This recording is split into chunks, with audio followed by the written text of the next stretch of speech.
اس وقت جو صورتحال ہے اس میں ظاہر ہے کہ پوری دنیا ہی ایران کے اوپر جو حملہ ہے اس سے متاثر ہے۔ میں سمجھتا ہوں کہ پاکستان نے ایک بڑی متوازن خارجہ پالیسی اختیار کی ہے، اور اس وقت پاکستان، ترکی، ملیشیا، انڈونیشیا یہ وہ ممالک ہیں جن سے امید کی جا سکتی ہے کہ وہ عرب ممالک میں اور تہران میں ایک رابطہ بحال کرا سکتے ہیں۔ جس طرح سے اس وقت پاکستان کی ڈپلومیسی ہے وہ بڑی کمینڈیبل ہے، اور اس کو ظاہر ہے کہ پوری قوم کو اس کو سپورٹ کرنا چاہیے۔ کوئی بھی شخص جو ہے وہ جنگ کی حمایت نہیں کر سکتا، اور جو غلطی امریکہ نے اور اسرائیل نے کی ہے اس کی قیمت انہیں ادا کرنی پڑ رہی ہے، اور اس کی قیمت دنیا کو ادا کرنی پڑ رہی ہے، جہاں پہ ہم تمام ہی لوگ دنیا کے چاہے کسی بھی خطے میں ہوں وہ اس جنگ سے بڑی تکلیف کا شکار ہیں۔ اور میں یہ سمجھتا ہوں کہ یہ جنگ شروع کرنا بہت بڑی غلطی تھی، اور اس جنگ کو لمبا کرنا اور بڑی غلطی ہوگی۔ اب خوشی کی بات یہ ہے کہ جو امریکہ کے اندر بھی، خصوصاً جو ریپبلکن پارٹی ہے اس کے اندر بھی یہ آوازیں اٹھنا شروع ہو گئی ہیں کہ یہ جنگ ختم کی جائے، اور میرا یہ خیال ہے کہ پاکستان بڑا اہم رول ادا کرے گا اس جنگ کے خاتمے کے لیے، اور اسی لیے ابھی تک کی جو پالیسی ہے پاکستان کی اس کو پوری جو ہے وہ سپورٹ دی جانی چاہیے۔ دوسری طرف جو مسئلہ ہے کہ پاکستان کی جو خارجہ پالیسی ہے وہ جتنی بیلنسڈ اور جتنی اچھی جا رہی ہے، پاکستان میں اس حکومت کی جو اندرونی پالیسی ہے وہ اتنی ہی زیادہ متنازع اور اتنی ہی زیادہ سطحی ہے۔ ایک ایسے وقت میں جب پاکستان کو کنسنسس کی ضرورت ہے، پاکستان کے اندر جو سیاسی درجہ حرارت ہے اس کو نیچے لانے کی ضرورت ہے، یہ حکومت روزانہ ایسے اقدامات کرتی ہے جس سے کہ سیاسی درجہ حرارت اوپر جاتا ہے۔ آپ پولیٹیکل ورکرز کو گرفتار کر رہے ہیں، آپ خواتین کو گرفتار کر رہے ہیں، جعلی مقدمے بنا رہے ہیں۔ یعنی چیف منسٹر خیبر پختونخوا کے اوپر آپ دیکھیے کہ کوئی 3 سال کے بعد ان کو ایک مقدمے میں نامینیٹ کر دیا گیا، ایک ایسے وقت میں جب بالکل ایک جنگ کا سماں ہے پاکستان میں۔ تو اس سے آپ اندازہ لگائیے کہ اس حکومت کی پرائرٹیز کیا ہیں۔ ایک اپنے سیاسی مخالفین کے خلاف جس طرح سے یہ کارروائیاں کرتے ہیں اور جس طرح سے یہ ان کو انڈرمائن کرتے ہیں، اور پھر جو آسٹریٹی میئرز لیے گئے ہیں کہ جی ہم کسی بھی آسٹریٹی میئر میں پاکستان میں یہ رواج بن گیا ہے کہ سب سے پہلے ہم نے ٹارگٹ بچوں کی تعلیم کو کرنا ہے۔ آپ نے کوئی اور آسٹریٹی میئر نہیں کرنا، اسکول بند کر دو۔ بھائی جب آپ ایک دن بھی اسکول بند کرتے ہیں، ایک مہینہ اسکول بند کرتے ہیں، آپ اپنے بچوں کا ایک قیمتی مہینہ، ایک قیمتی وقت ضائع کر رہے ہوتے ہیں۔ یہ آخری پرائرٹی ہونی چاہیے حکومت کی اسکول بند کرنا، نہ کہ پہلی پرائرٹی ہونی چاہیے۔ ان کی پرائرٹی کیا ہے؟ 11 ارب روپے کا جہاز لے لو، اس جہاز کو پھر ویانا بھجوا دو کہ جی ٹیکنیکلی پتہ نہیں اب اس جہاز میں کوئی گیا ہے یا وہ کہہ رہے ہیں کہ نہیں ہم نے تو اس کو ٹھیک کرانے کے لیے ویانا بھیجا ہے۔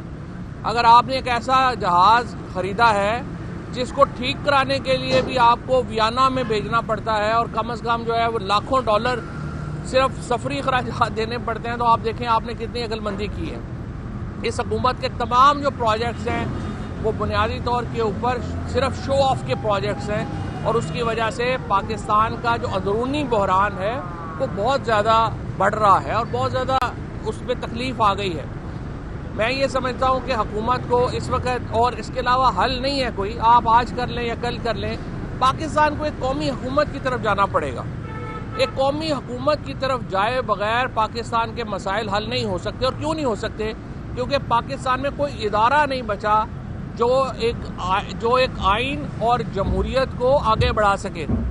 پاکستان کا موجودہ جو عدالتی نظام ہے اس کے اوپر خود ججوں کو بھی اب اعتبار نہیں رہا، اور اس کے ساتھ جو الیکشن کمیشن آف پاکستان ہے اس کے نیچے ہونے والا ہر الیکشن متنازع ہے۔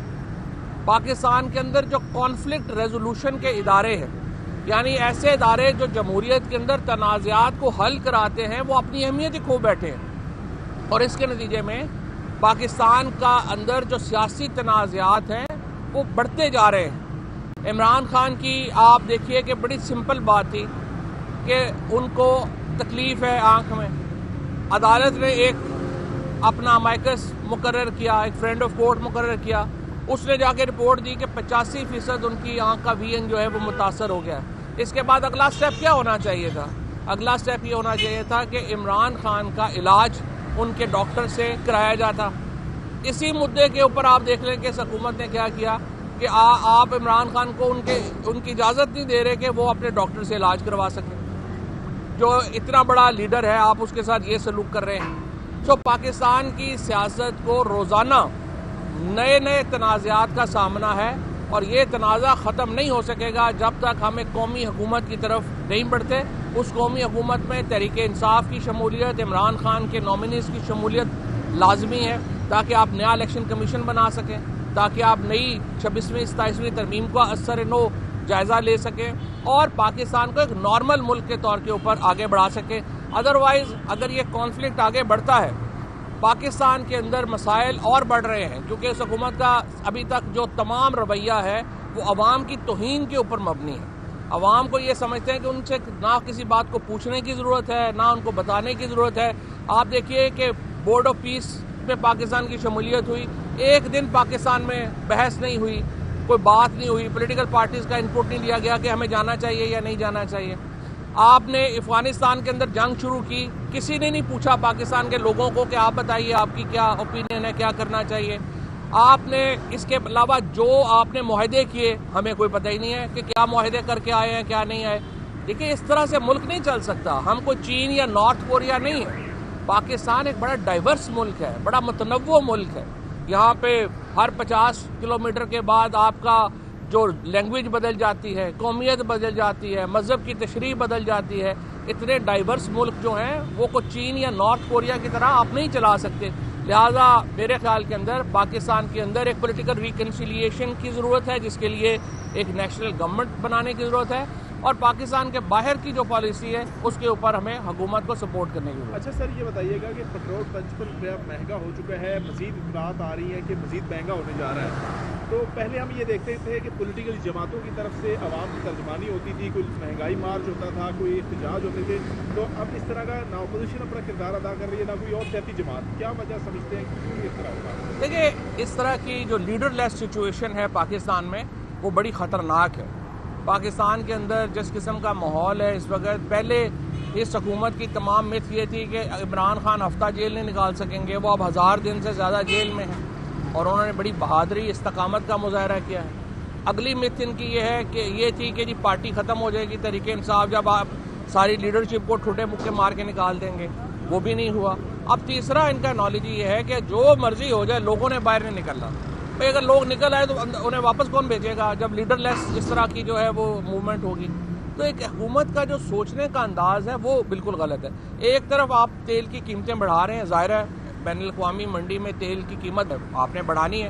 دوسری طرف آپ کانسٹیٹیوشنل کورٹ کے ججز کے لیے جو ہے وہ اربوں روپے کی گاڑیاں لے رہے ہیں. آپ چیف منسٹر پنجاب کے لیے 11 ارب روپے کا جہاز لے کے بیٹھ گئے ہیں اور اس کا وزٹ ویانا کا آپ کر. سو آپ کی جو کنٹراڈکشنز ہیں, یعنی آپ اپنے لیے یہ حکومت ایک مراد اپنی جو ہے وہ نہیں چھوڑنے کو تیار, عوام سے قربانی جو ہے وہ مانگی جا رہی ہے. الٹیمیٹلی یہ لاوا پھٹ پڑے گا.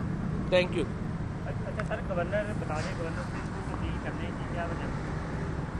دیکھیے ہر ایک نے جانا ہی ہوتا ہے. آئی تھنک نہال ہاشمی صاحب ایک پولیٹیکل ورکر ہیں, ان کو بڑی مبارک, اور انہوں نے ساری عمر نون لیگ کے ساتھ گزاری ہے. ظاہر ہے کہ وہ بڑا ایک اچھے سیاسی کارکن. Thank you.